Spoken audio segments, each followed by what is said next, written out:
ថ្ងៃថ្មីប្រវត្តិតួអង្គថ្មីដែលថ្ងៃនេះយកមកចែកពីតួអង្គ Hanley នៅក្នុងរឿង A Record of a Mortal Journey to Immortality Hanley គឺជាតួអង្គឯកនៅក្នុងប្រលោមលោកបែបដាំដុះថាមពលឬ Shenxia ដ៏ល្បីល្បាញនៅក្នុងរឿង A Record of a Mortality Journey into Immortality ខុសពីតួឯកក្នុងរឿងដទៃដែលមានដូនតាជាព្រះឬមានដងពីកំណើតខ្ពស់ Hanley ចាប់ផ្ដើមជាមនុស្សធម្មតាពិតៗដែលគ្មានខ្សែស្រឡាយឬទេពកោសល្យលេចធ្លោអ្វីសោះឡើយប្រភពដើមនៃការចាប់ផ្ដើម Hanley កើតនៅក្នុងគ្រួសារកសិករក្រីក្រមួយនៅក្នុងភូមិតូចមួយដោយសារតែជីវភាពខ្វះខាតកាលពីអាយុ10ឆ្នាំគាត់ត្រូវបានពូរបស់គាត់ណែនាំឲ្យប្រឡងចូលបក្ស Seven Mystery ដែលជាបក្សក្បាច់គុណមនុស្សលោកធម្មតាដើម្បីយកប្រាក់ខែផ្ញើមកជួយគ្រួសារនៅទីនោះគាត់មិនបានជាប់ឈ្មោះជាសិស្សក្បាច់គុណឡើយព្រោះគាត់គ្មានដងប៉ុន្តែត្រូវបានលោកគ្រូម៉ូឬដុកទ័រម៉ូយកទៅចិញ្ចឹមនិងបង្រៀនវិជ្ជាពេទ្យរួមទាំងគម្ពីរអាថ៌កំបាំងមួយឈ្មោះថា Changlin Chiat ឬវិជ្ជាផ្គុំដង្ហើមវែងការពិតទៅលោកគ្រូម៉ូមានគម្រោងអាក្រក់ចង់ដណ្ដើមយករាងកាយរបស់ Hanley នៅពេលដែលគាត់វឹកហាត់វិជ្ជានោះជោគជ័យ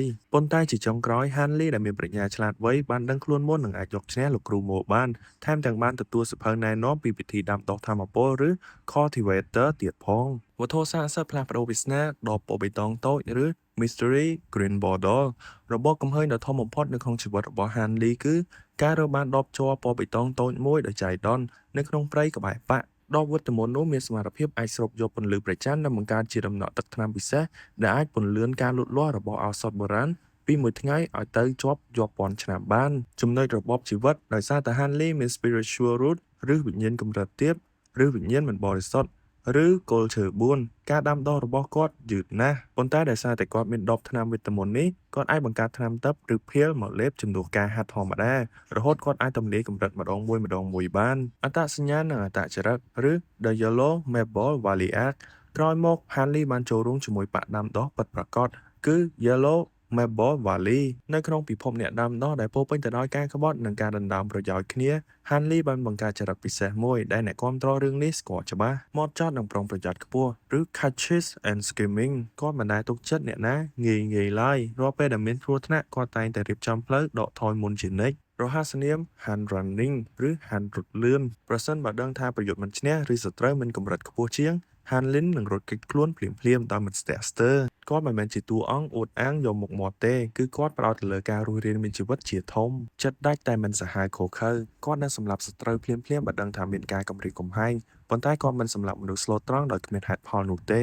ដំណើរឆ្ពោះទៅកាន់ភាពអមតៈដំណើរជីវិតរបស់ Hanley គឺវែងឆ្ងាយណាស់ដោយសារតែគាត់ត្រូវឆ្លងកាត់ការផ្លាស់ប្ដូរនិងការធ្វើដំណើរឆ្លងភពជាច្រើនពិភពមនុស្សឬ Mortal Realm វឹកហាត់តស៊ូពីកម្រិត Chi Condensation រហូតដល់កម្រិត Nation Soul គាត់បានធ្វើដំណើរទៅកាន់សមុទ្រផ្កាយខាងក្រៅឬ Scatter Star Sea នៅតំបន់ធានណានដើម្បីស្វែងរកធនធានពិភពវិញ្ញាណឬ Spirit Realm ក្រោយពីឡើងពិភពខ្ពស់ជាងមុនគាត់បានជួបប្រទះពូជសាសន៍ដទៃជាច្រើននិងបានក្លាយជាអ្នកខ្លាំងលំដាប់កំពូលម្នាក់ដោយប្រើប្រាស់ដាវរន្ទះមាសឬ Golden Lightning Bamboo Sword និងមហាក្បាច់គុណផ្សេងពិភពទេវតាឬ Immortal Realm នៅក្នុងវគ្គបន្តសៀវភៅភាគ2 Hanley បានឡើងទៅដល់ពិភពទេវតាពិតប្រាកដក្លាយជា True Immortal ប៉ុន្តែរងការវាយប្រហាររហូតដល់បាត់បង់ការចងចាំនិងធ្លាក់កម្រិតថាមពលគាត់ក៏ត្រូវបានចាប់ផ្ដើមតស៊ូឡើងវិញរហូតដល់ចំណុចកំពូលនៃពិភពលោកទាំងមូលទំនាក់ទំនងស្នេហាទោះបីជា Hanley ផ្ដោតទៅលើការដាំដុះខ្លាំងនិងមើលទៅដូចជាមនុស្សត្រជាក់បន្តិចមែនប៉ុន្តែគាត់មានភរិយាពិតប្រាកដម្នាក់គឺ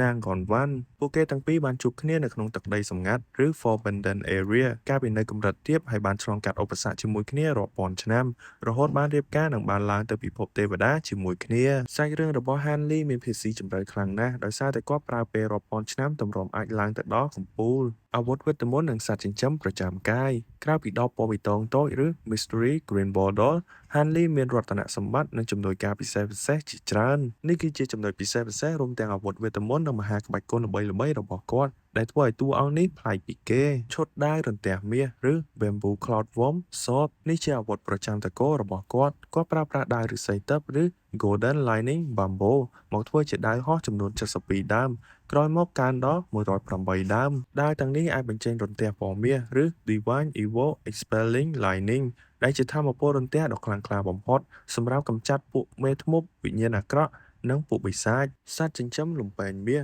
ឬ Go Devouring Beetle Hanley បានចិញ្ចឹមវងសត្វល្អិតខាំដៃខ្ទេចទាំងនេះតាំងពីពួកវានៅតូចៗរហូតដល់ពួកវាវិវត្តទៅជា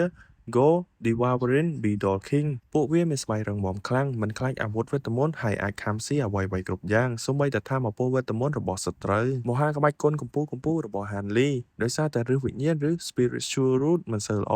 Hanley ត្រូវខំប្រឹងហ្វឹកហាត់ក្បាច់គុណទាំងផ្លូវធម៌ផ្លូវងងឹតនិងក្បាច់ពង្រឹងរាងកាយចូលគ្នា Provenient True Devil Art ឬមហាវិជ្ជាស្ដេចបិសាចពិតក្បាច់គុណនេះអនុញ្ញាតឲ្យគាត់បំលែងខ្លួនទៅជាទម្រង់ Three Head and Six Arm ឬព្រះក្បាល3ដៃ6ដែលមានកម្លាំងវាយប្រហារសាហាវខ្លាំងនិងការពារបានគ្រប់ទិស Three Turn Essence Cultivation ឬវិជ្ជាបំបែកវិញ្ញាណ3ដងជាវិជ្ជាដែលជួយពង្រឹងវិញ្ញាណឬ Divine Sense របស់គាត់ឲ្យខ្លាំងជាងអ្នកដាំដុះដែលមានកម្រិតស្មើគ្នាជាច្រើនដងវាធ្វើឲ្យគាត់អាចបញ្ជាដើរហោះរាប់សិបដើមនិងវងសត្វល្អិតក្នុងពេលតែមួយដោយគ្មានបញ្ហា The Spirit Awakening Technique វិជ្ជាដាស់ថាមពលសត្វទឹក Hanley អាចស្រូបយកឈាមជ័ររបស់សត្វទេវកថាបុរាណដូចជានាគមហាក្ងោកនិងសត្វផែនមកបញ្ចូលក្នុងខ្លួនដើម្បីប្រើប្រាស់សមត្ថភាពពិសេសរបស់ពួកវាបានទស្សនវិជ្ជានៃការរស់រានឬ The Ergo Style នៅក្នុងសហគមន៍អ្នកអានអ្នកខ្លះតែងតែហៅ Hanley លេងៗថា Han Ergo ឬហាងឆ្កែទី2ដែលជាឈ្មោះហៅក្រៅបែបកំ pl ែងបង្ហាញពីភាពរស់រានមានជីវិតបែបស្រុកស្រែ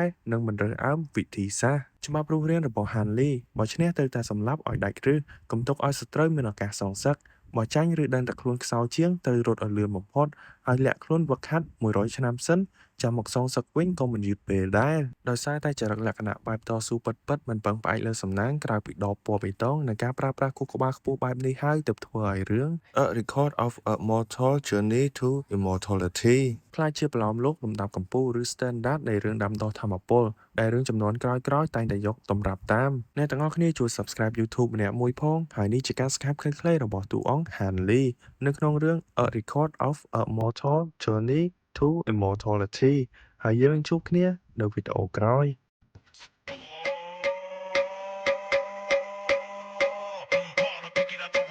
Deixou apaixonado e quando treme o avião a aeromoça vem de costa. Ai, dou tapa na bunda dela pra ver se ela